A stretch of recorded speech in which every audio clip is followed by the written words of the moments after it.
আজকে বানাবো মশালা ওটস দিয়ে একটা ছোট্ট স্ন্যাক্স, যার নাম আমি বলতে পারি মশালা ওটস দিয়ে ইডলি টাইপস। তো তোমরাই বলো নামটা কি দেওয়া যায়।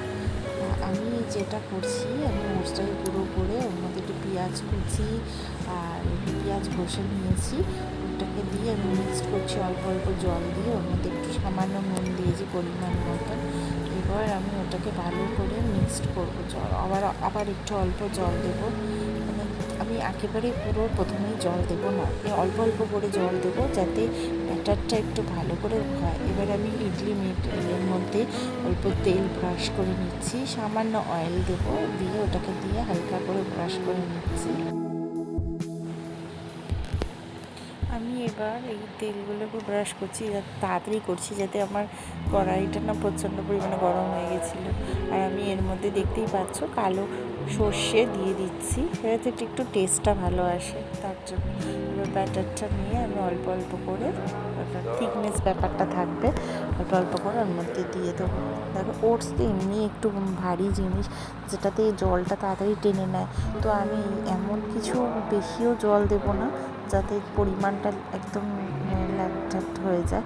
আর এটা একটু অল্প অল্প করে জল দিয়ে দিয়েই ব্যাটারটা করবো, যাতে থিকনেস ব্যাপারটাও থাকে। আর আমি পুরোটা ভর্তি করে দিচ্ছি।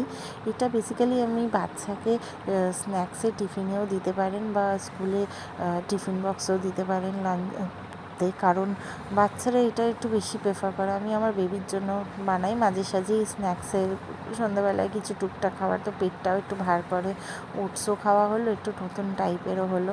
তো আমার হয়ে এসছে, দেখো আমি 10 মিনিট জাস্ট ঢাকা দিয়ে রেখেছিলাম, হয়ে গেছে। এবার আমি হালকা হালকা করে উল্টে নিচ্ছি জাস্ট দেখানোর জন্য। সব কটাই আমার হয়ে এসছে।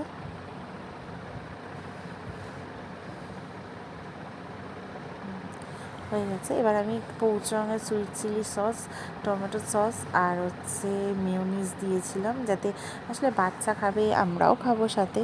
তো খুব সফট হয়, দেখুন আমি দেখাচ্ছি, খুব সফট হয়। কেমন হয়েছে? ভালো হয়েছে, খুশি, আমিও খুশি, ও এটা খেতে খুব ভালোবাসে। বানানোটা সার্থক।